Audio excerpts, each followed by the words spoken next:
This is your place for all things Grand Rapids Griffins and all things Toledo Walleye. This is the Hockeytown West podcast with your host, Brandon Cook and Nick Harrington.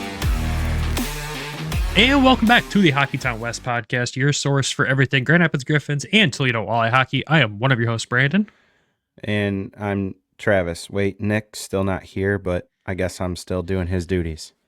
You are still doing some of his duties. Luckily, thankfully, on the Griffins episode this week, Elaine joined us and took over some of the duties, including the chaos. So I appreciated her, and it was a fun time. But we will have Nick back hopefully next episode. I believe he's back from Mexico today.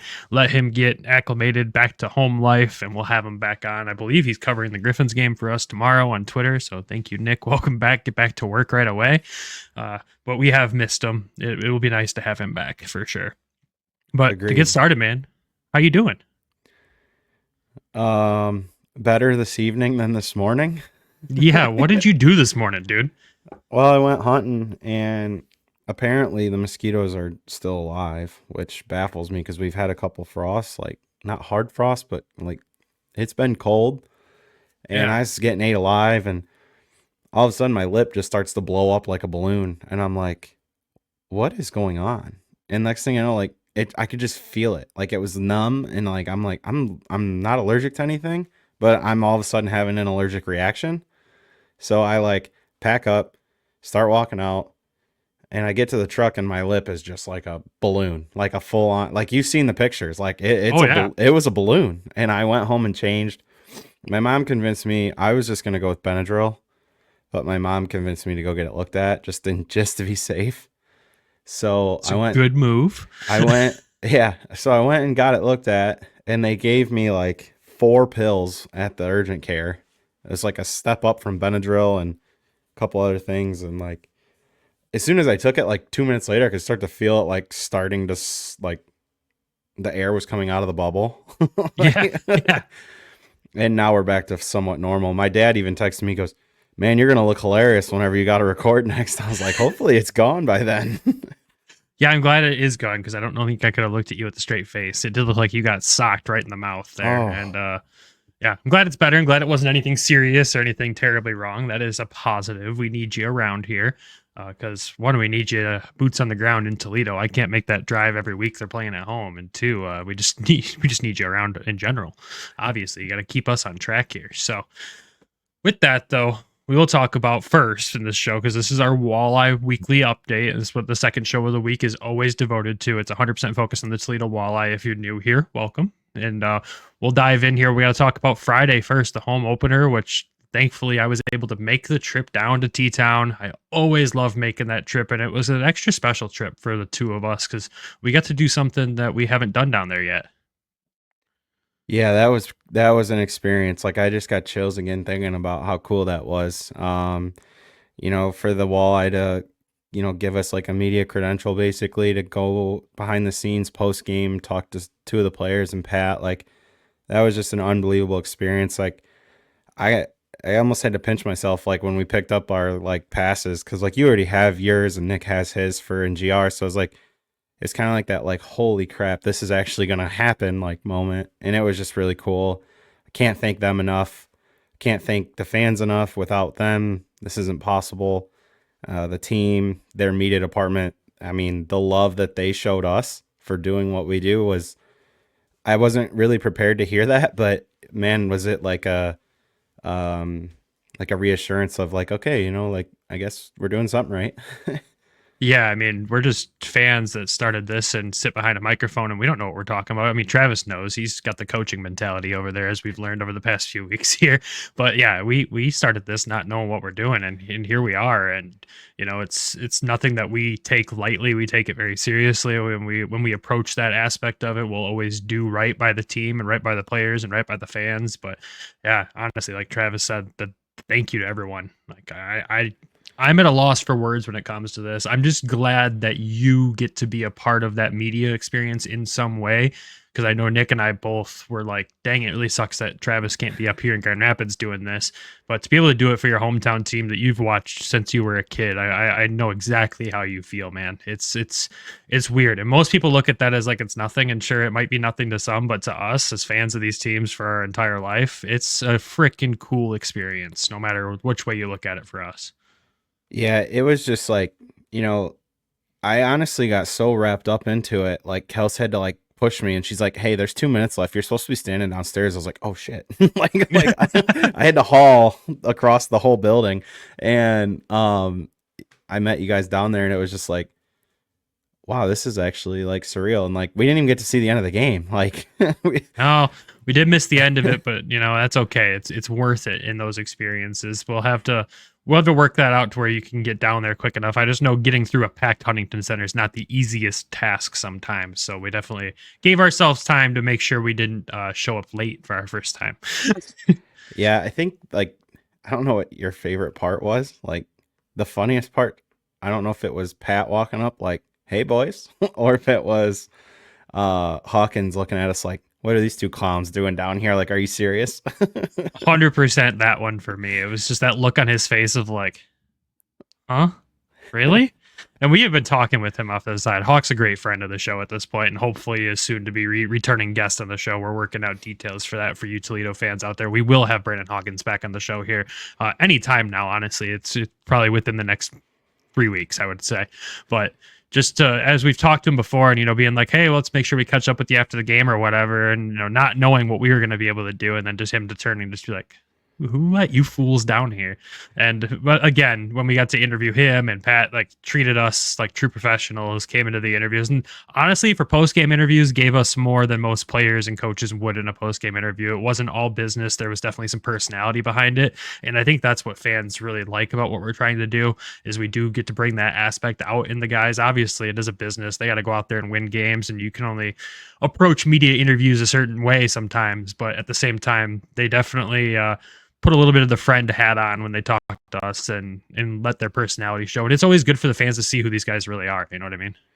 Yeah. Like, it's kind of funny because like you had mentioned the other day, it was like, when they came over to us, it was like almost like you're like the cool brother in a way. Like, like they just come up and it's like free flowing. Like it's not like that hockey talk. It was like that more like just free flowing, kick back, enjoy it. Like, I don't know. That's just how it came across. It was so much fun. Like, I was shocked because you said like GR, they have like a 10-minute cooldown. And like down there, it was like bang, bang, bang, bang. Like, yeah, that actually did surprise me. Usually there's in GR for media, there's about a 10-minute cooldown before we are allowed in the locker room to talk to the team. Maybe it's different because we do it in Toledo outside the locker room. That probably is the only difference maker.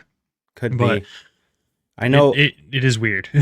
Yeah. And like, I know, I had a few of the people that follow the show, like stop me, say thank you. Like, great job. Like, it's again, like, and I even said to all of them, like, look, it's for you. Like, we just do it for you guys. Like, yeah, it's cool for us, but it's all content that is solely for you guys. And we wouldn't be here without any of you. Yeah, 100%. And yeah, I'm just glad you got to take part in it. And well done, man. I for those that don't know, I threw Travis into asking all the questions about 5 minutes before we headed down there. I'm like, yep, you're going to take the lead and ask him because if I'm not here with you, you got to be able to handle it on your own. And he handled it like a freaking pro, honestly, off the cuff, no notes, ready to go. He just did it. So congrats, man. You did a fantastic job. So thank you to everyone. And thank you to you. And again, thank you to the Walleye. Like you said, the compliments in comments beforehand were unexpected and much appreciated. And like, again, just everybody involved there was just world class, as we would expect from that organization. It's world class up and down. So enough of talking about that. I guess we have some updates around the ECHL and around the team that you wanted to go through first before we dive into the game. So let's dive into that next year. Yeah, so we'll start with a note not affiliated with the Walleye, but just with the league and part of our division as a whole. I mean, we kind of got to talk about it. The Daniel Amisbury and Yannick Turcotte fight. Like, man, that was some like that was like glory day storm. Stand there at center ice and just eat fists and return the favor. Across a couple leagues this year, we've already seen a couple really good center ice fights, and man, that was one for the ages right there. That was a beauty, and you love seeing stuff like that because I mean, we're all old time hockey fans. You like to see that stuff come out every once in a while. You don't want to see it every freaking game, but man, those were some heavyweights tossing them right there. Yeah, I mean, I'm not like the biggest love of the fight side. I'm more like the skill, the playmaking, the game itself, not so much like that. I mean, it is cool. Like, don't get me wrong, it's fun when it happens, but when you get that like old school just heavyweight bout, you just stand there and watch it, or in this case, sit there and watch it on your phone, and you're just like, holy Christ, those guys are throwing bombs. Yeah, they that was a good one. That was a really good one. So good call bringing that out with something we definitely had to obviously talk about. And then we'll circle back to, I guess, the Toledo Walleye, right? With Trenton Bliss on Saturday, ended up taking a puck. It looked like to the back of the knee, if I'm not mistaken. Watching it back, it's really hard to tell. That's what it sounds like. That's what I've seen a lot of. So we're just gonna roll with that. I mean, we don't get a lot of imagery information. You guys don't either up there, but no timeline. He did come back out for the second period and the third period. He did a lap around the ice before the second started, and then he didn't start that period. So I was sitting there thinking, like, did he go back to the room? Because the forwards would then run the far side of the bench from where I sit, so I couldn't see. And for the third period, when they came back out, he was just manning the door at the center ice door. Like, I was just like, well, I mean, he's on the bench at least. Hopefully that's a good sign. Maybe it's just like a stinger. They don't want to push him if they don't have to, which they end up not needing to. Hopefully he'll be good to go this week. I know he just gotten back too, and everybody was excited to have him back in the lineup. And then he goes down in the first period, and you just hope that, it's nothing major. If he does have to miss some time, hopefully it's not long term. Yeah, I agree. And hopefully, we don't want to rush him back if he's not ready, but you do hope that he's ready for this weekend. He's such a key part of this offense on this team. And that first line with him in it, it's just something so special. I've commented so many times in the show, when that first line's out there, it's like they're on the power play, even when they're playing 5-on-5. It's just it's a thing of beauty. If you're not even a Walleye fan, just a hockey fan in general, to watch that line go to work, it's art, honestly, on ice. So hopefully Blister's all right and he's back soon. But the Walleye did get a little bit of reinforcements back from Grand Rapids on top of Bliss coming back. We got Carson Bantle reassigned back to Toledo today, which for my end and the Grand Rapids side seems like a positive sign that maybe we're getting a guy or two back from injury here. Fingers crossed, because if you're not aware, the injury bug has just bitten the Grand Rapids Griffins, and it has bitten them deep, missing a lot of key pieces. So getting Carson Bantle back to Toledo, you get part of that second line back that started off with the season so well, and you really want a guy of his size back in the lineup for who they get to play this weekend with Fort Wayne coming to town. Yeah, it'll be interesting to see how the lineup changes. If he does slot back in on the second line, be fun to see Craigs right there with him and Lewandowski. We got no insight on that. And then, we released a graphic before the last game, which got a lot of positive feedback. That was just solely on line rushes. But to get a guy like that back, you get some of the size that you initially had in Bloomington to start the year. He had 2 games and scored 2 goals. So he was playing at a pretty good, confident level, putting the puck in the back of the net there. His playmaking and skill, you've seen it in the preseason. You kind of seen it in the first 2 games. When he's down here with the puck, he just skates around and skates around and skates around. And it's like guys can't get the puck from him. And part of it's the size, but he does have some skill. I believe he was a 4th round draft pick at one point in time. I don't for sure know that. I can tell you in 3 seconds. He was a 5th round draft pick in 2020 of the Arizona Coyotes. So the Utahns, as they like to say on 32 Thoughts they're the Utahns as of right now. No, it's just like a skill guy coming down with some size. Toledo fans have begged for size for years, so you finally get some of that back. It's funny, I was talking to a couple of the other guys that are, friends of the show, that listen, and, I became friends with, and, we were talking about it, and I said, well, if we get one of them back, it'll probably be Bantle, because Seager has that, he can play center. So I think that's probably who we get back first, and came to fruition. So Yeah. I'm excited to see like what the lines look like, but getting him back in the lineup's only going to help.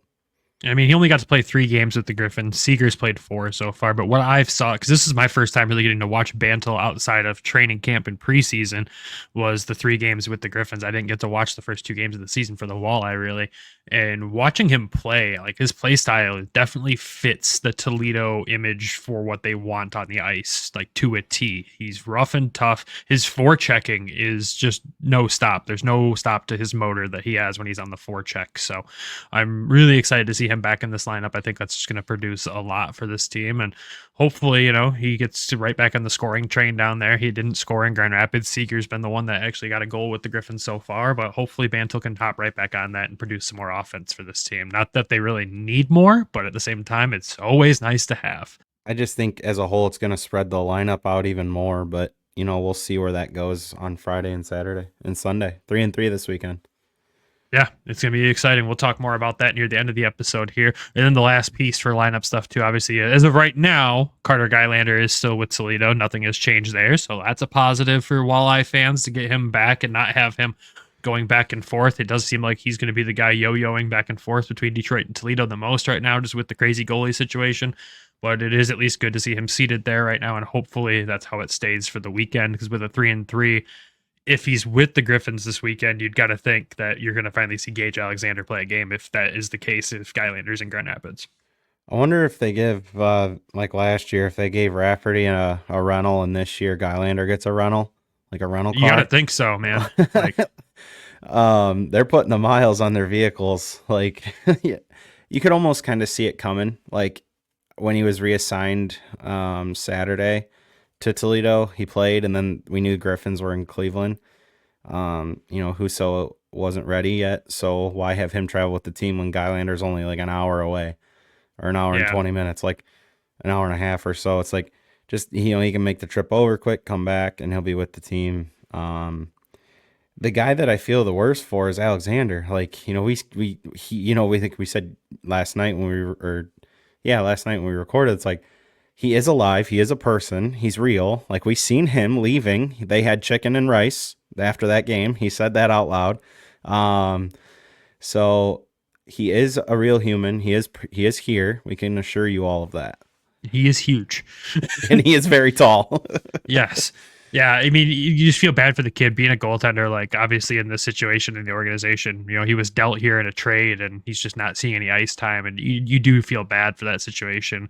But, I mean, we'll know before Friday what's happening with Gylander, because the Griffins do play on Thursday morning in Iowa, and then they play in Rockford on Friday, so I guess we'll know by then. But at least you would assume Toledo would probably have him back for Saturday or Sunday if they needed to make that move. So we don't know what's going to happen. It's going to be an interesting thing to watch over the weekend.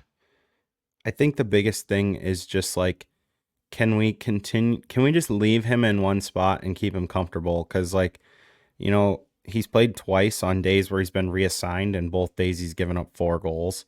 So, that travel day, and now that could be paper of when he was actually assigned, like. Well, no, because he was in Grand Rapids on Friday. He was backing up Ghosts. Yeah, so it's not paper. He's actually moving.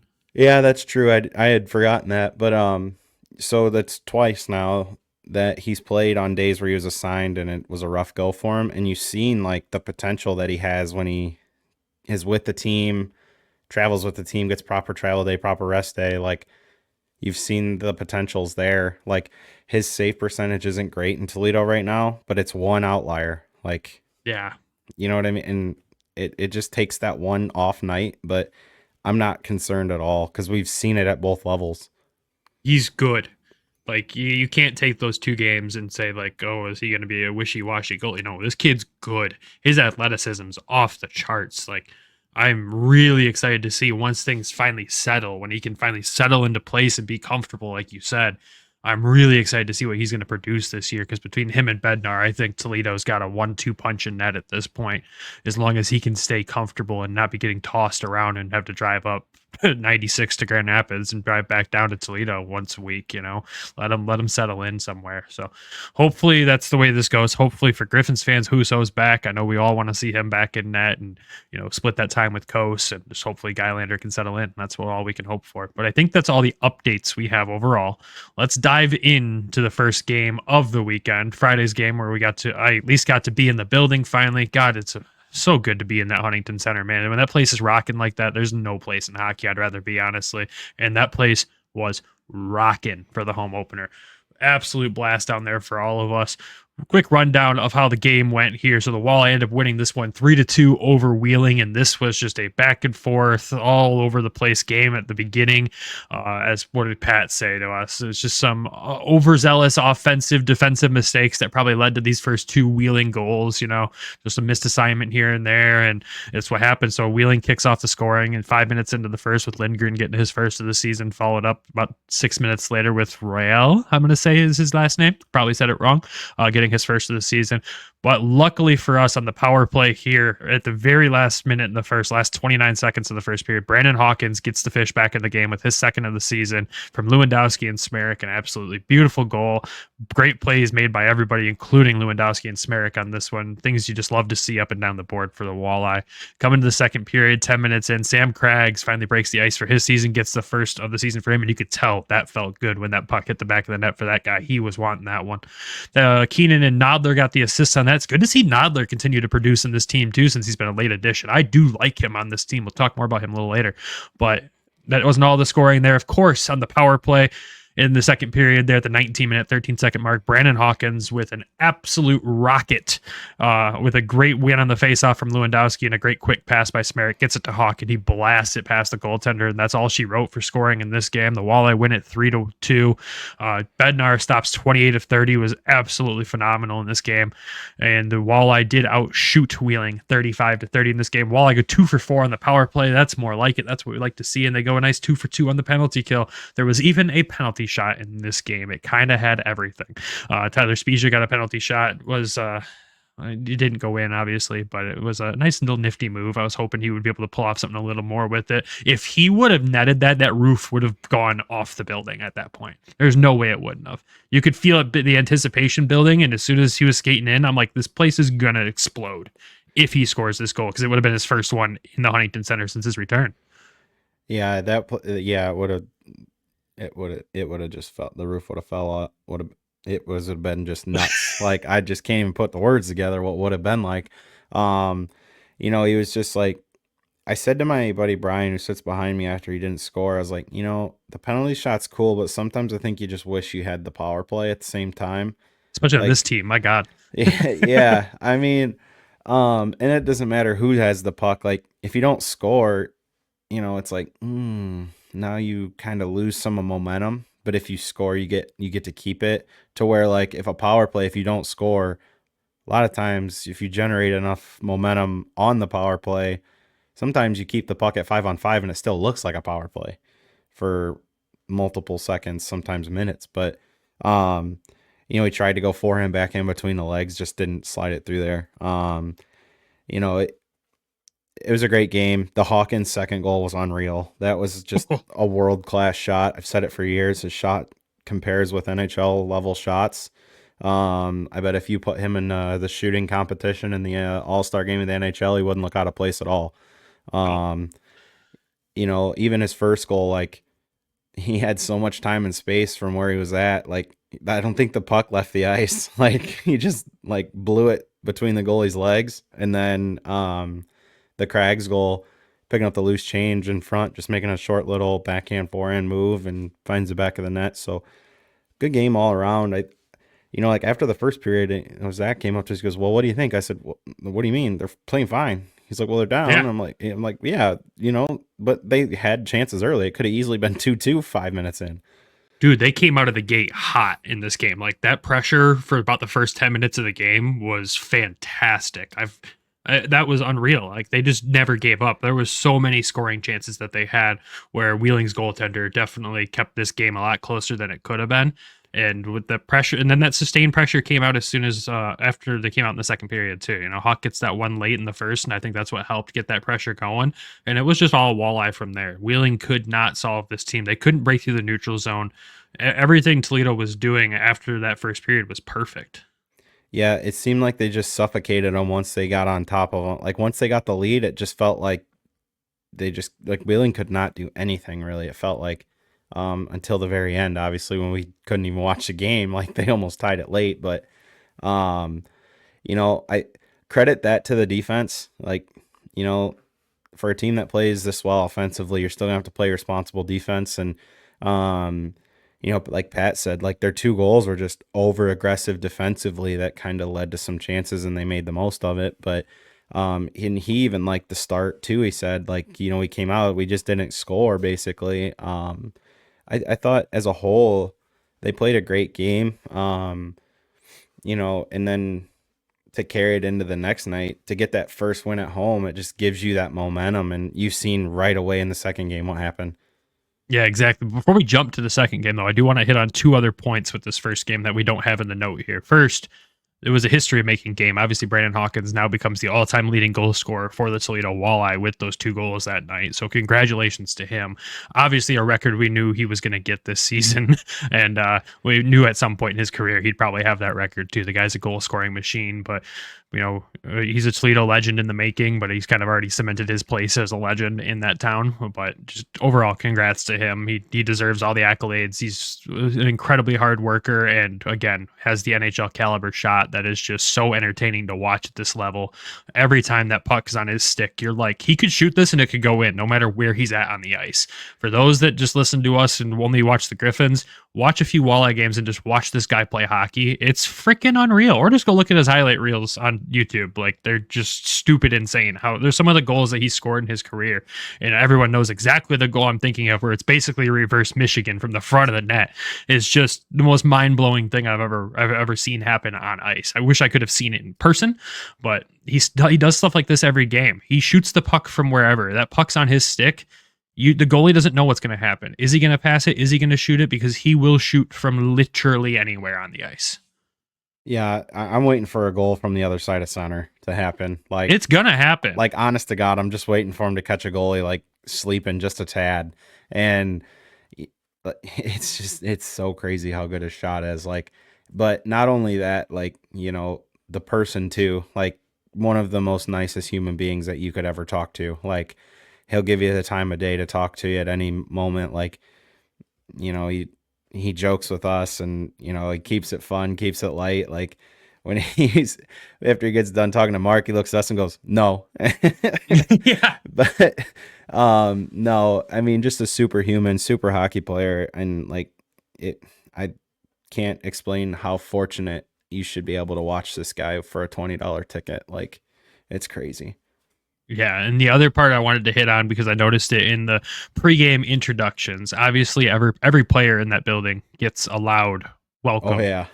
But Jalen Smerrick's welcome to Toledo was the loudest thing I think I've ever heard in an arena. Oh my God, are Fish fans excited to have this guy? And you could see on his face, he's just so proud to be in that uniform and be a part of this organization. Like, that was a really cool thing, and we were super happy to see that.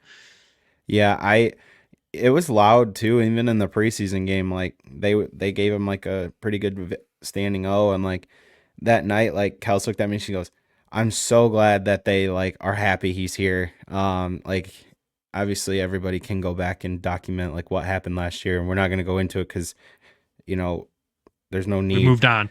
Yeah, and just a credit to him as a person. Like, he's, again, one of the nicest human beings. When we talk to him, like, I mean, he is so genuine, such a great person, great hockey player. I mean, he had a 4-assist weekend this weekend. So, like, he's so as advertised offensively. Like, he's such a good player. And, you could see the smile on his face on Friday when they said his name and he comes out of the tunnel. You could just see he was ready to go. Like, he told us, he's like, "I wish the season started now." And I think we talked to him in August. Like, yeah, it's just like his excitement was there. The team's excitement was there, but just for him to get such a warm welcome, I mean, coming from a division rival, you probably didn't know what to expect, but I'm glad that the fans recognized how special of a player he is, how good of a player he is, and how good of a person he is. Yeah, he got a warm welcome. Chaz Redekop got a very warm welcome too as well, and he showed his physicality off in this first game, and you could tell Walleye fans are so excited that he's in this uniform too. And of course, Tyler Spezia as well. His welcome back was quite loud, and boy, is he just happy to be playing important minutes, winning games. Like you can just tell he's so much happier down there, and I'm happy for him. I do miss him in Grand Rapids. I miss that grittiness that he brings to the game. But it's crazy to watch how he's found a balance of both down in Toledo. He's grinding, but he's also just offensively so gifted at that level. It's crazy. Yeah, I mean, well, they got a nickname to live up to. Him, Bliss, and Hawkins. Hawkins has dubbed this line the Hanson's line. And the video we sent to Hawk, he's like, oh my God, this is hilarious. I love it. Like, you seen Spezia last year rip a dude off the bench. Like, he rips a dude off the bench, and this year, like, he's jawing at every player and still going out, putting up points. Like you said, he's found that right blend. And like, that can be like, he kind of, what it kind of reminds me of, like, to a point, like, not as like off the wall, like crazy, but like can put points up. He's clearly a pain to play against. It slightly reminds me of Brad Marchant in a way. Oh, like, yeah, I like that. Because he scores, he can score at a really good rate, and he's also just like a pain out there. Like, you see it, like, he's jawing at guys every chance he get, finishes every check. Like, not the chaos stuff with Marchant that you see, like, the whole, like, come on, dude, really? Like, he's not going to lick someone. Like, right, like, the good parts that you, like, man, I'd love to have that guy on my team. And like, I was so happy he came home. He was excited when he talked to us about coming home. So just an all around fun weekend for all these guys to either get their welcome backs or welcome twos, Toledo's. It was funny too, because in the section I was sitting and I heard a Walleye fan go, I don't remember him being so aggressive. And I just turned and I was like, well, think of where he's played for the last, few seasons, bottom line minutes, grinding it out in Grand Rapids. And here he is. He can do both now. It's awesome. What else was funny too is I forget who we were talking to, and he popped out, and I looked at you, and you looked at me, and I look over, and he like nodded his head at you in the hallway, and then he's walking behind me, and he like tapped me on the shoulder. So I was like, man, we should ask for him, but I know we didn't know, like we wanted to ask for more, but again, I'm used to the limit in Grand Rapids of 3 people to talk to after the game. So when they said there was already 3 picked, I assumed that was it, but we probably honestly could have asked for the whole team at that point. It felt like, again, they were so welcoming to us. It was crazy, but that does wrap up game 1. Starting off the season at home with a win is always a beautiful thing. And it transitions to an absolutely wild second game at home. So we'll send it to an ad break real quick. And when we come back, we'll dive into Toledo versus Cincinnati.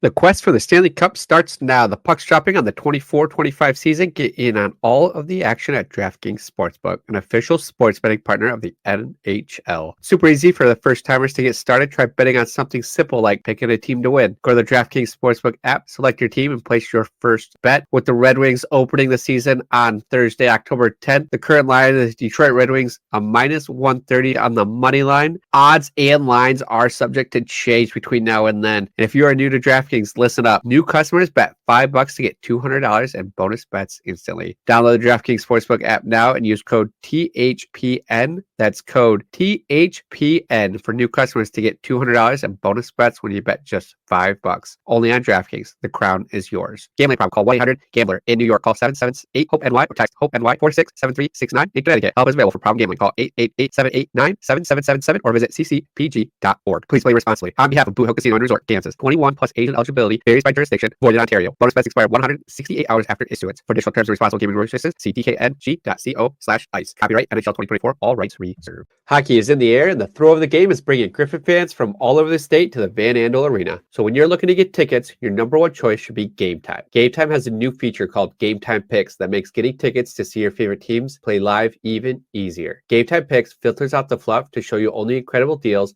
on great seats, so you don't have to waste time searching through thousands of tickets. You can see players like Marco Kasper and Sebastian Cossa before they make their way to the wings, and you get the seat views before you buy, so you can see what it looks like from where you'll be sitting, which is one of my favorite things about Game Time. Curated deals make it easier to find the best price on great seats, and with the lowest price guarantee, event cancellation protection, job loss protection, and more. Game Time should be your number one destination for your tickets. Take the guesswork out of buying tickets with Game Time Pick. Download the Game Time app, create an account, and use code THPN THPN for $20 off your first purchase. Terms apply. Again, create an account and redeem code THPN for $20 off. Download Game Time today. What time is it? Game time. And welcome back. All right, let's dive into this Toledo versus Cincinnati game. Always a classic when these two teams match up. It's always either a barn burner or like the tightest game possible. And this was a barn burner, 100%. Like the second period for me clipping goals at home, because I was back home for this one. I was not in Toledo,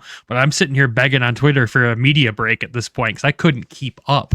So quick rundown of the scoring. This will be the one I don't know if I can do in one take or not. We will see. But again, the Toledo Walleye win this one 5-4, and the scoring goes as followed. 46 seconds into the first period, Sam Craggs gets his second of the season goals and back-to-back nights for him.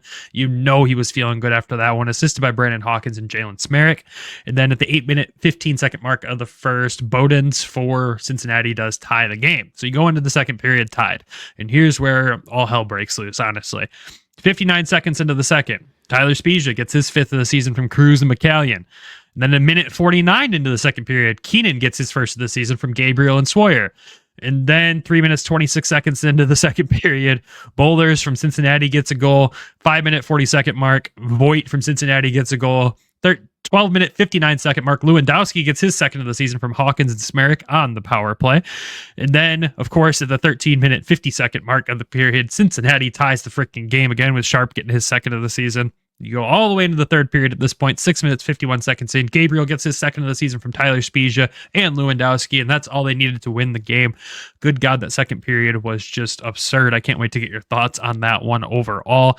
In net for this one, obviously, like we mentioned in the beginning of the show, Skylander did get the start in this one after he was assigned the same day. This is the weird stat when you look at it. Stopped 12 of 16. All these goals in Cincinnati had 16 shots on net. Again, weird game. You look at the other end, they did end up going through two goaltenders. You had Kajan stopping 8 of 10 and Pesca stopping 8 of 11. I didn't even catch the goalie change in the broadcast. I didn't even see that happen. Kajan came in on relief. Yeah, it threw me off. I didn't see it. All of a sudden he was in and I was like, oh, there he is again. Anyways, Toledo goes 1 for 3 on the power play. Cincinnati goes 0 for 2, so the Walleye penalty kill was solid again. And the Walleye do outshoot Cincinnati 21-16 in this one. What the heck happened, Travis? Like, I know we don't want to start with the first period. Let's start with the second period. What was going on? Because I was mixed of trying to watch everything happen, but every time I'm over here editing a clip, it's goal. Like, all right, slow down, boys. So I just want to start with this on this one. This is where I would have loved to talk to Pat after the game and be like, what do you like everything's going in. Like, what do you say as a coach? Like, does the clipboard just get thrown in the trash? Or like, hey, it's a beer league night game. Like, it's just right. It seemed like everything was going in the second period. Like, no goaltender was having any luck at stopping a puck in that period. Obviously, the Spezia goal was a nice play. Beautiful pass. I believe it was Cruz that found him wide open in the front, in the slot, and he buried that. Keenan's goal, just a all effort play. Like, there was like 6 guys right in front of the net, and then all of a sudden you just like, because where I sit, like, to me, I didn't even see the puck go in the net. Like, I'm looking at the goaltender almost, like, and the puck just slides in, and I'm like, well, where in the hell did that, like, how did it go in, first of all? Like, so I had to turn and look at the scoreboard. I'm like, how did that go in? Because it like went between his legs. Obviously, I don't even remember what happened with the 2 Cincy goals. I'm just going to be brutally honest. Like, I was just like dumbfounded as to how crazy that whole period was as a whole. But the one that we got to talk about is the Lewandowski goal, because it was reviewed. I don't know why, because it happened so freaking quick. But well, I think that's part of it. Like, so I think looking back at it, Hawkins takes a shot from like the face-off dot or the hash marks along the wall, and it gets blocked. He goes around the guy, picks it up, slides it over to Lewandowski. All he's got to do is roof it. Like, goalie's already down. Like, yeah. And to me, it almost looked like it hit the crossbar. Like, it looked like it where it hit the joint. Like, it looked like it could have hit there and came out. And Kels, like, was the first. Normally you hear that sound, but it was so loud in there, like, you didn't hear it. And Kels knows the sound. Like, she'll be like, back bar. And she looked at me and she's like, back bar. And I was like, it's very possible. I said, and the reason that I'm agreeing with you is because every walleye player on the ice is celebrating. Like, Right. normally the player that shoots it knows if it went in or not. And the light went on and the ref was waving it off. I think it just happened so fast and came out of the net so fast. Like, he literally hit that bar perfectly and it shot straight out of there. It did happen so fast. I know you texted me. You're like, did that go in? And Well, I'm they like, don't yep. show 'Cause you anything. Like, they don't show it until it's confirmed, it looked like. But yeah, Right. I backed up the clip and you could see it hit back bar. And I'm like, yep, it went in for sure. 100%. I could get that replay quicker than whoever they were going to, the refs were, to get that. Like, I had it within 10 seconds. But yeah, it was, Well- I could see how it would be waved off initially because it did look like crossbar in action. But if you slow it down, you can clearly see it hit back bar. well, and the other thing too is like, it took forever to get them to review it. Like, I know, that weren't- was weird. They weren't going to review it, I don't think. Like, I'm almost dead set that they were adamant they weren't going to review it. And like, then when Kels said back bar, I was like, okay, like, it's very possible. But like I said, based off the reactions of the players in white uniforms, that puck was in. Like, Yep. everybody in white stopped moving. Like, everybody. And Yeah. since he just kept moving, and then the refs are finally blowing the whistle, like, it'd have been a 5-on-0 the other way if they wouldn't have blown the whistle because everybody just stopped moving. Oh, I'd been furious. Like, obviously, and then you look at it and it's like, okay, I can see how in a fast pace, and you got to remember that ref is on the side that the puck hit the bar. And if that puck comes in flat, hits that bar, and doesn't pop the netting up, I can see where that would be. Like, what did it hit? Like, especially with his angle, like, it could have hit where that crossbar comes over and hits the joint, and it could have hit that just perfect and came out. So Yeah, 100% real time. You could see why he would question it, but light goes off and player celebrates, and you're not going to review right away. Like, that was where I'm like, come on, just take a quick look. If I could clip it in real time, go to my iPad and slow it down and see puck go in and out and confirm to you before they even started the review process, at least on TV, I'm sure by that point in real time they had. But like, if I can do that at home, come on, guys. Like, come on. yeah, I think like too, again, you know, sometimes it's just like the NFL and football, they're erring on the side of a turnover now. Why don't we just err on the side of a goal and then take it off the board? Like, Right. That makes way more sense. like if and I can understand where fans would get mad at that too. Like, if you get a goal taken back, but like on a situation like that, to where if it did hit the crossbar, it didn't go Yeah. in. Like, what's the difference? Like, just take it, just put it on the board, and you can always take it off. Like, they're doing that in football, and I think that's helped reviews. I feel like it just cleans up play, and then everybody knows, okay, the play's dead right there. Like, he points, it's dead.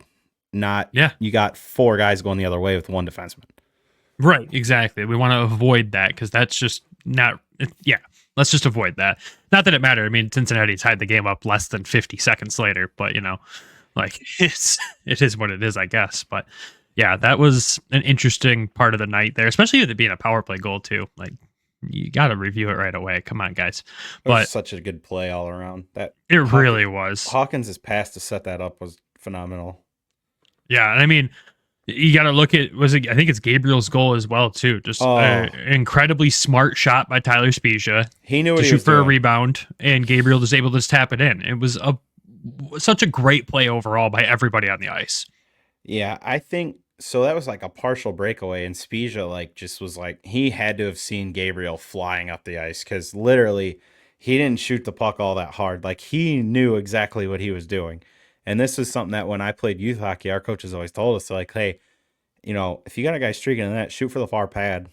Worst case scenario, it lands right on their stick or right near them. They get a stick on it and they have a wide open net. And it is exactly what happened here. Like, Spezia gets through, takes a shot, goalie makes the initial save, Gabriel wide open net. I mean, he just deposits loose change in the net, and like, place is going nuts again.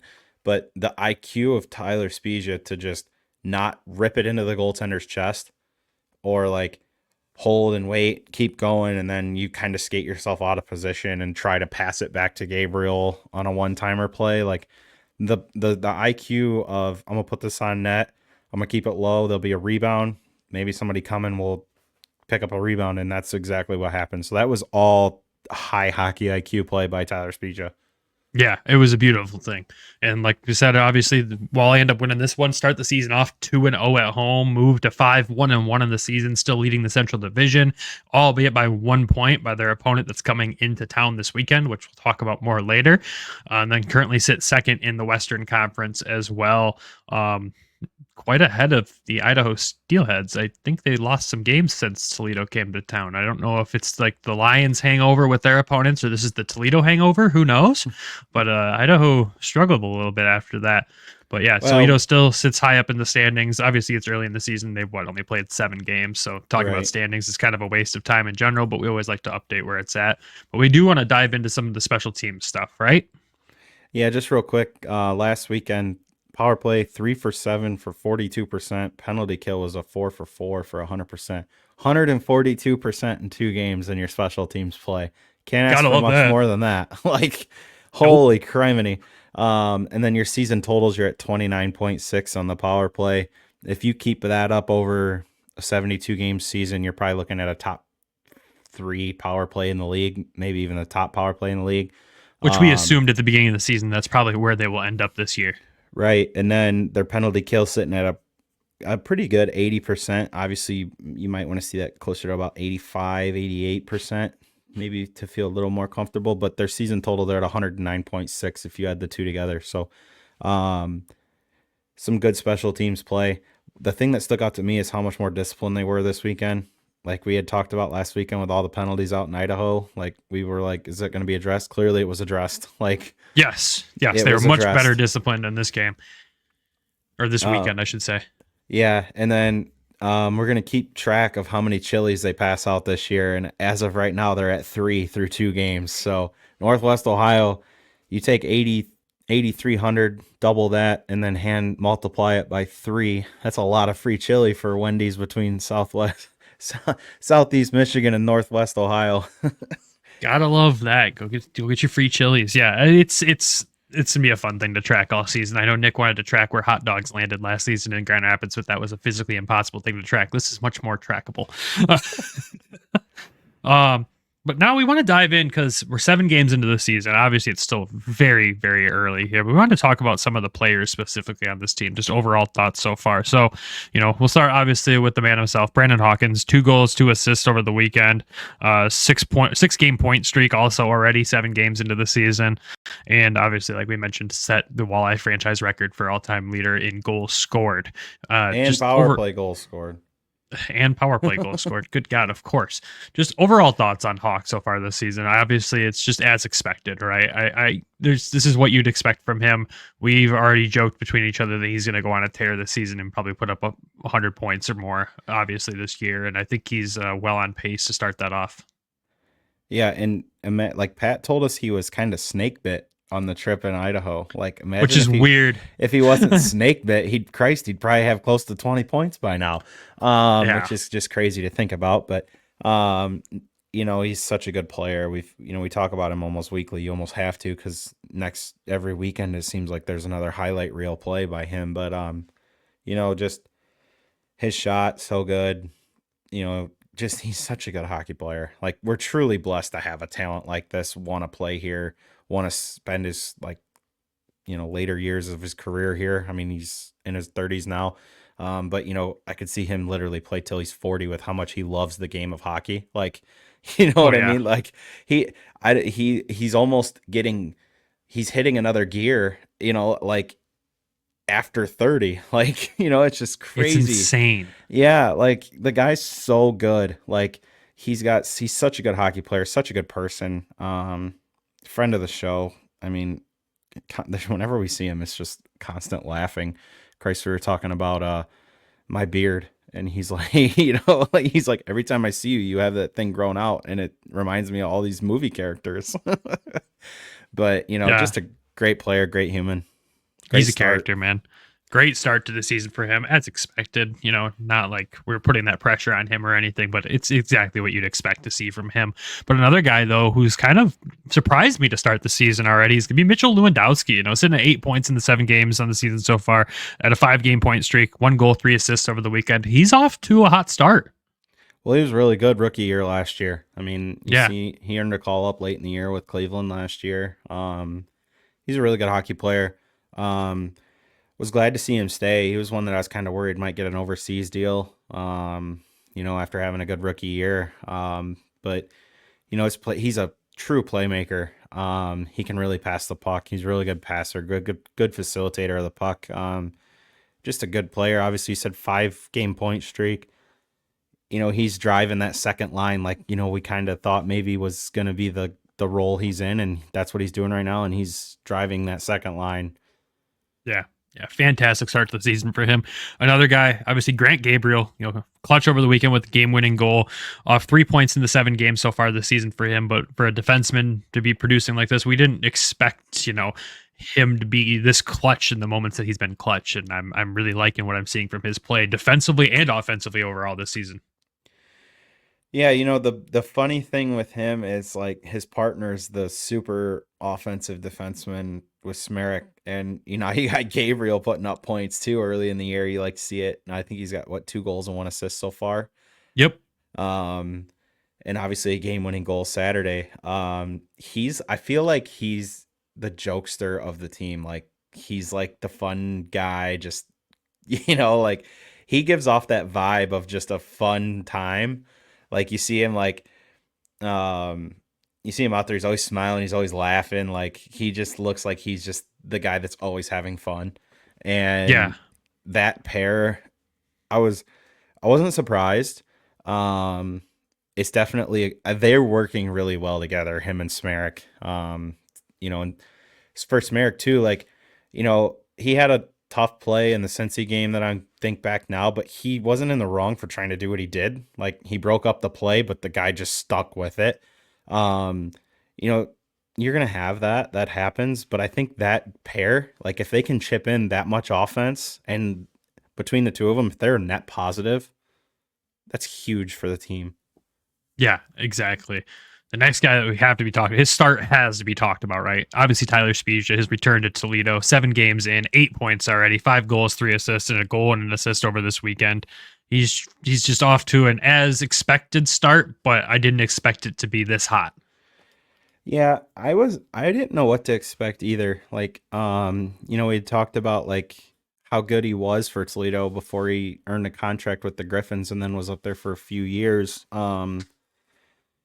But when you're on a line with Bliss and Hawkins, like, and he kind of told us, like, I've played so much hockey with Hawkins that, like, they just kind of know where they're at, and they just have that, like, it's almost twin-like, I've said all year already. Yeah. Like, it's literally like twin-like. They just know where each other's going to be. And his role's expanded with the Bliss injury. And Bliss not being here Friday either. Like they had him playing center, and then Pat talked about that too. They just threw him in 2 days after face-off practice. Yeah, so and we'll get into that with the next kind of group of players here that I got in our note for us. But to then have to make a slight move to center, I thought he handled it well. I mean, you could tell maybe he hasn't had to play a lot of center just at the face-off dot, but give him all the credit in the world for taking on that challenge. You can credit to Pat too for giving him the chance to try to do it, like, and then adjusting quickly when they're like, okay, we're not getting the puck to the guys we want to get it to based off this, so we'll have some other guys step up, and those are the next guys in the note here: Griffin, Ness, Dalton Messina, and Josh Nodler. Like, all 3 of these guys have stepped up in big ways. Messina and Ness, it doesn't show on the score sheet yet, but even like getting accolades from their coach and their teammates after the game, Hawkins talking to us about Ness, as Hawk said in the interview, working his balls off already this season. Like these guys, again, it's not on the score sheet, which a lot of people will overlook that because they're not on the score sheet, but these kids are working their tails off out there and playing really good hockey right now. Yeah, all 3 of them have done some things that, like, it is good to see. Like Ness has jumped up and played the wing with that first line. We've seen Messina center that first line on a couple occasions. In fact, the other night, I think it was Saturday night. No, it was Friday against Wheeling. They had Ness on the ice with Spezia and Hawk. And they had a defensive zone faceoff, and they just lost the draw. So Pat, knowing he has the last change, sends out Messina He took the face off, won the face off. They got out of the zone, and as they're leaving the zone, off comes Messina, back out goes Ness. He literally just went on the ice for the face off. So, it's just like, and then Nodler, I mean, he's putting up a couple points. He's got a pretty elevated role. Like, here you go. Here's the deep end. We're just going to throw you in. He's delivering. Yeah. And it's like Pat said, all the young players are working hard, doing the right things. They're playing well. So, who Messina kind of reminds me of is Craggs in a way. Yeah. Like, didn't get a lot of games when he first was signed. He only put up a couple goals. Not saying he's going to have that explosive year this year. But you know what? He kind of is on that same path. And then Nodler, like I said, to be called upon when you're on the road in Idaho, tough environment, and scored in his first game. Yeah, he did. So the youth and the young players knowing the next man up mentality that Hawk had told us about, and the coaching staff seeing it, they told us that after the game. So good on the young players, coming in, feeling comfortable, doing the right things. And Messina is so consistent in the face-off circle. It is crazy how just consistently good he is at face-offs. I really like what he's doing there. Yeah, I think he's going to be a penalty killing machine at some point here this year. Yes, I was thinking that. Yeah, it's just kind of where I see that right now. Actually, I have a buddy that played with him when we were younger, and I texted him about it. When he signed with us, he goes, dude, he's so good. He's a good player. And then he scores, I think he scored 2 in his first game or back-to-back games. He's like, I told you he's a good player. So it's just good to see. Yeah. And then, of course, 2 goals over the weekend, Mr. Sam Craggs. And I think you'd say the start of his season, he was the definition of snake bitten, I think, on this team. Hawk was a little bit, but Craggs definitely was. And to get those first 2 of the season, one albeit at home, obviously, but to get those get that first one out the gate. Yeah. Get the first one out of the gate. You could tell there was an instant sigh of relief from him. And then he comes in the next night, does it again. And I think you're going to start to see him really pick up on the point totals here as we go forward.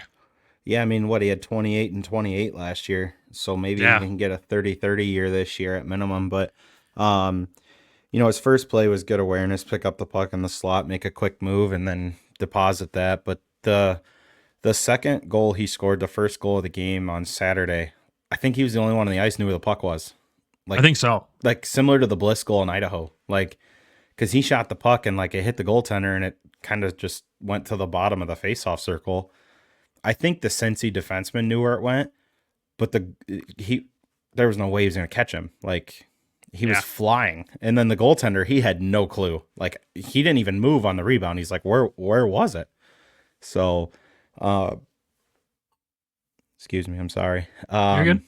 Just to get back to that, he does the right things night in, night out, and with his schedule, away from the rink, he's busy. So to have your hockey side and your work side, it's impressive to see him play at the level he plays at on a night in, night out basis. And he's kind of like that true power forward that Pat told us about when we had him on. He will bang you into the boards, he'll run through you, he'll go over you, but he'll score. And he can also put up points, assists. He's just that kind of old school power forward in a way. Tough, heavy player. He's not 6'6", but he is tall. I mean, he made me look short. I felt small standing next to him. Yeah, he's a lot taller than I anticipated. The skates help too, but yeah, he's gonna have a good season, and it is good to see those pucks finally going in the net for him. The next guy though that we know is gonna have a big season. He's off to a great start. 8 points in 7 games. Jalen Smerrick is as advertised to the Toledo Walleye fans. He's just doing things. One on the power play, he's a magician at this point. His puck movement on the power play is absolutely insane, but his defensive skill too. He's just a shutdown guy that also just produces, and it's such a killer combination. I wish he wore the number 65. Like, I wish he wore 65. And if he did, I'd buy one of the jerseys because this dude is literally the Erik Karlsson offensively of the ECHL as a defenseman. Yeah. Like, he passes the puck well. Even when he has the puck, he possesses it so well, and he just can facilitate the puck. Like, he knows where to go with it, knows what the right play is, when to shoot the puck, when not to shoot the puck, when to make the pass.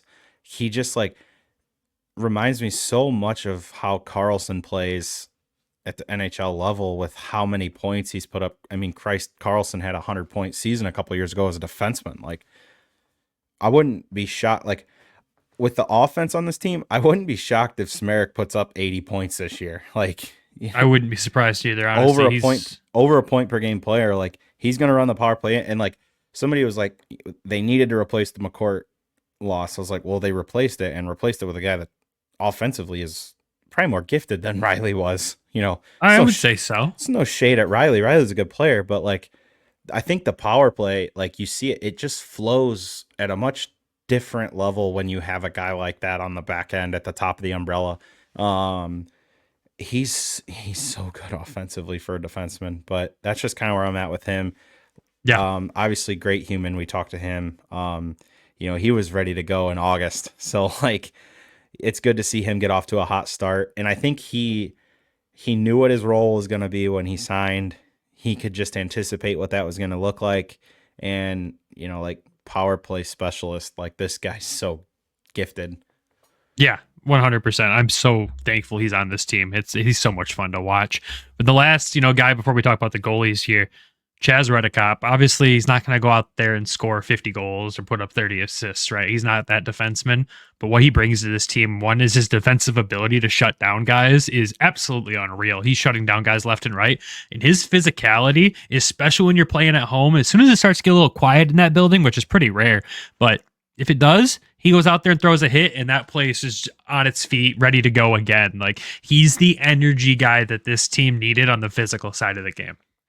Yeah, like, I think I texted you both times. He, like, the first one when he reversed hit that poor guy, I was like, oh, why would you even try? Like, and then when he stepped into the dude in the open ice, like, coming across the middle, I was like, oh, that's so Scott Stevens. Like, he just didn't, like, decapitate him. He did it in a clean way. Like, he knows how to, like, use his body to not take a penalty by taking somebody's head off, but also, like, making a point known that, like, if you come across the middle, you're going to get, it's very similar to Trouba. Yeah.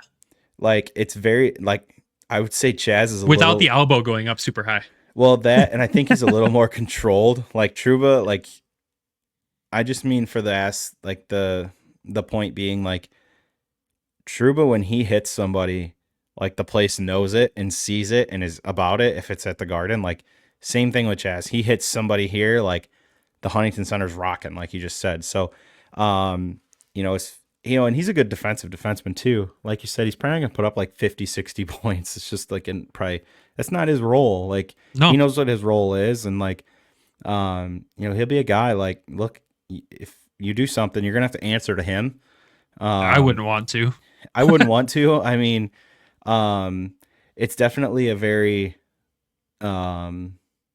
good thing to see it from this fan side. Like, it's that presence back there that they didn't really have until Graves came in last year. Yeah. Like, he's the Graves replace. I wish if they would have kept Graves, like, could you imagine that defensive core with like just that? But that's not throwing shade at anybody they have now. Like, that's just a guy that left. And like, I think they got a net positive out of it with Chaz. I would say so. I think that's 100%. An upgrade slightly.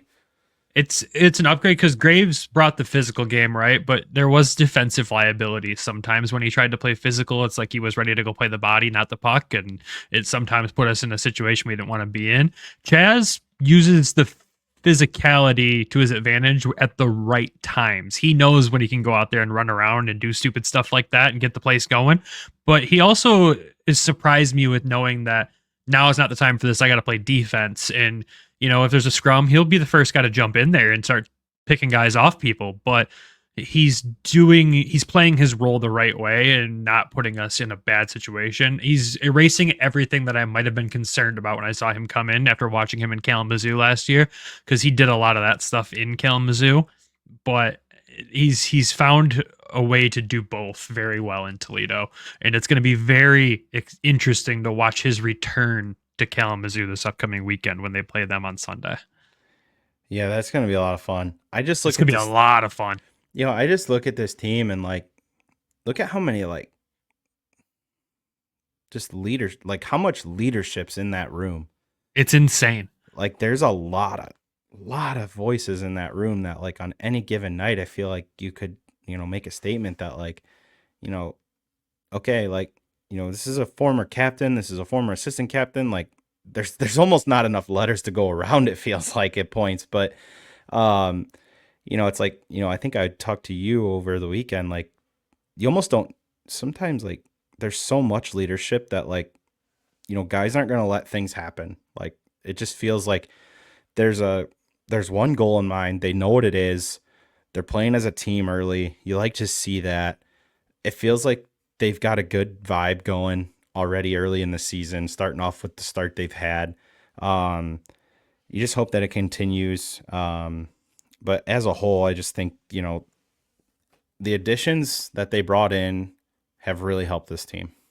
It says a lot, and a lot of the credit for building the team obviously goes to Pat Mickish, right? And he was a guy that when he initially came in, a lot of people had question marks, and a lot of people were like, who is this guy? Why this guy? I mean, we remember what the fan base says. Hell, Pat remembers too. We've talked to him about that before, but he put together a fantastic roster of fantastic players who are all leaders who are going to go out there and get the job done. And every single guy in this team is here for one reason and one reason only, and that's to go win a freaking cup. And you can feel it when you talk to these guys and when they play on the ice that this is a team that's built to go do something special. And they've got the leaders in the room that if one leader might be a little down that day, the next guy is going to step up and pick the boys up. And that's exactly what you need for a team that has the expectations that they do this season. Well, So it's funny too, because like they almost like got the guys like, well, if you can't beat them, might as well join them. Like, right. Yeah, 100%. You go take your division rival's captain. You go take the best defenseman in the Central Division from your division rival. Like, cool. Thanks. It worked out great. I love it. Like, the way this team's built from top to bottom, plus the additions from Grand Rapids, it's a fantastic freaking hockey team that's going to be so much fun to watch and cover this season. Oh yeah, I'm so excited. But that's enough of diving into all the players there. We could go through the whole roster, honestly, because everybody's performed pretty darn well so far this season. But quick goalie update from Travis here on the guys so far. I know we've already talked a little bit in the show. We want some stability with Gylander sitting in place for a while, but just an update on how they're doing so far this season. I didn't put in the games played, but that's fine. Jan Bednar, you're at a .917 save percentage, 2.25 goals against average. Carter Gylander, .892 with a .331. One game with Gylander as an outlier here. Like, yep, he had one bad night. Okay, move on, forget it, burn the film. Next game, he bounces back well. He normally does. So I'm anticipating his next start's going to be really well. But going back to Jan, there's a question that I'd asked Pat, like, what did the full-time goaltending coach do for him? And he told us, like, look, he just loves the game, loves hockey, loves to talk about it, wants to get better, and he was putting in the work. So it's showing early. Just steady goaltending, good defense. I mean, all around, just a great start. But that's where I got the goaltenders right now. Perfect. I love that. Well, we got 3 games coming up this weekend, a 3-3 classic ECHL. Gotta love it. Actually, their schedule gets kind of be a little rough here for the next week, I would say. You got a 3-3, you got a Wednesday game next week, followed by 2 weekend games on the road in Norfolk. So, but you got Fort Wayne coming to town Friday. You got Cincy coming back to town for another Saturday night matchup. I'm sure it'll be a wild one. And then the Walleye head back on the road up to Kalamazoo, which we will both be there for. We're super excited to get back there and catch the fish again. But what's your overall thoughts just heading into this weekend? You've got a Fort Wayne team that seems to be off to a really hot start. Cincy's obviously really struggling right now, and Kalamazoo also is off to a surprisingly good start, sitting at 4-1 right now. Yeah, so this weekend is going to be very interesting. Obviously, division rival comes to town with Fort Wayne. First time this year. we've seen like how crazy that rivalry can be. They're long-standing rivals. They just don't like each other. It'll be a good matchup. It's kind of an early heavyweight tilt in the Central. Obviously, honestly, there's two pretty good tilts this weekend in the Central Division. If they can start the weekend off with a win there, that'd be huge for their confidence as a whole, and what that looks like moving forward and through the weekend. And then obviously you got Cincinnati coming to town, who hasn't won a game yet, and they just got beat last weekend up here, so they're gonna come ready to go, I would say. So definitely, just you can't take them lightly. I don't think that'll be a problem with this team. They seem well prepared every night. I think Pat gets them boys ready to go, along with the other two coaches, well, three coaches, I should say, with now a goaltending coach in there. So the coaching staff as a whole seems for the start, has them ready to play on a nightly basis. And then, like you said, at Kalamazoo on Sunday, you talked me into making the drive. Government holiday on Monday, so I don't have to work. I've only been there, I think, once. So it'll be interesting. I'm excited to come up. Obviously, get to see you. Maybe we can kidnap Nick from work and get him down there. Maybe Heather will come. That's the idea. Hopefully, we'll see what happens. Hopefully one of them two can make the trip. Yeah, we'll figure it out. Yeah, but it's going to be a lot of fun. It's funny that the first 2 weekends of the year, I'm coming up there and you've already been down here. I feel like it'll be a going trend for the season here. The temptation to come down Friday night if I didn't have to work Saturday is definitely there, but I've got to work Friday and Saturday this week. Yeah, but if you're heading... I won't even be there Saturday. I have to... Oh, that's right. I have to bartend a wedding for a family member that helped me out with my wedding. So I'll be doing double duty that night, working the bar, and probably have the game on my phone of some sort, hopefully. Yeah, I'll be posting that game on the Twitter page, hopefully, as well. I work till about 7:00 and the puck drops 7:15, so I might be a little late. So bear with me. I'll be updating as I can, though, and obviously Friday night, I'll try to update as much as possible on top of Grand Rapids playing as well Friday night. So the coverage will be a little more sparse. It won't be as Toledo focused as it's been, but it's been a heck of a lot of fun doing that focus. If you're heading down in the Huntington Center this weekend, obviously, have fun. You got Military Appreciation Night Friday with the cool camo jerseys will make their debut on the ice. The first auction of the season. I'm sure it'll be a wild one. Then you got Country Night on Saturday, and the website says only 500 tickets left for both those games, as that's not a surprise to anybody in the world. What do you think? Let's take a little friendly wager here. What do you think the average cost will be for one of them game use? The average cost across, I'm going to say 1,100. 1,100 to be your average cost, because military ones always seem to go super high, and honestly they're pretty sweet jerseys. I'll try to find the image and throw it up on the episode here when I edit this, but they're pretty Pat cool. Was really excited about it. He knew what it he knew what it had looked like when he had talked to him, so he was really excited to see those. He was very passionate about the military night when he played and when he was with Green Bay, so I'm sure they're all looking forward to that. It'd be really interesting. It's always a good night, and the full camo jerseys are pretty sweet. I wonder if they got a full camo kit. Honestly, I know in the ECHL that's not as common to do that, but at least the socks would be pretty cool if they could pull that off. I could see that. I'm sure they'll have socks, but as far as shells and gloves and a helmet, I doubt you'll see that. Yeah, but socks I can almost confirm you'll have. Yeah, it'll be a good look on the ice. So look forward to that. But I think that's all we got for this episode, eh? I think so. If you see me Friday, feel free to say hello. I'll be pretty much riding solo down here again until maybe the end of the month. We'll see. Potentially. So we'll see. If you see us or if you see me, let me know. Or stop me, say hello. Love to chat with anybody at any time. Yeah. Christ, last Friday, I feel like I couldn't stop talking to people. It was just like chaos. It was great. And honestly, if you see us in Kalamazoo too, because we know, walleye fans travel pretty well sometimes. So if you happen to see us in Kalamazoo, stop and say hi. We'd love to talk to you as well. Looking forward to getting back in that barn at least one or two more times, before they get a new one as well, because it's an old piece of crap, but it is an old barn. I don't honestly know. I think it might be 2 seasons still. I think they just broke ground on that new one, but like I said, it's an old dump, but at the same time, it's just one of those classic hockey arenas that you don't see much anymore of. But it's a tough place to play, and it's always going to be a good matchup with those two teams. So we will see what happens. But for that, thank you everyone for tuning in for our weekly walleye update and any episode that you tune into. We appreciate you guys for tuning in. Shout out to our sponsors as always, DraftKings and Game Time, and of course the Hockey Podcast Network for securing those sponsors for the show. But of course, the long-standing sponsor of the show gets the biggest shout out, Everything Hockey Clothing Company. Make sure you head over to everythinghockey.com. Use code WEST to pick up a few new items for the fall here. They got some sweet hoodies on sale right now. I'd highly recommend checking them out.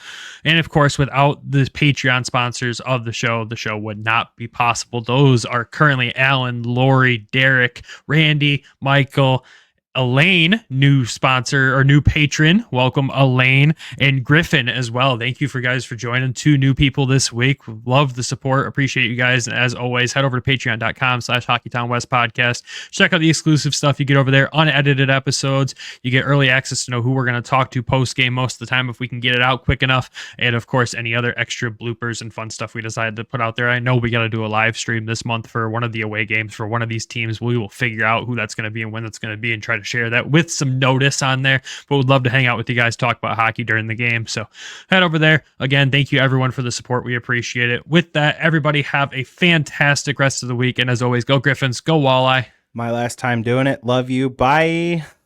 For now. Thank you for tuning in to the Hockeytown West podcast. Be sure to check us out on Twitter at HockeytownWPod and your host, Nick at GR Hockey Guy and Brandon at Brandon GR Hockey.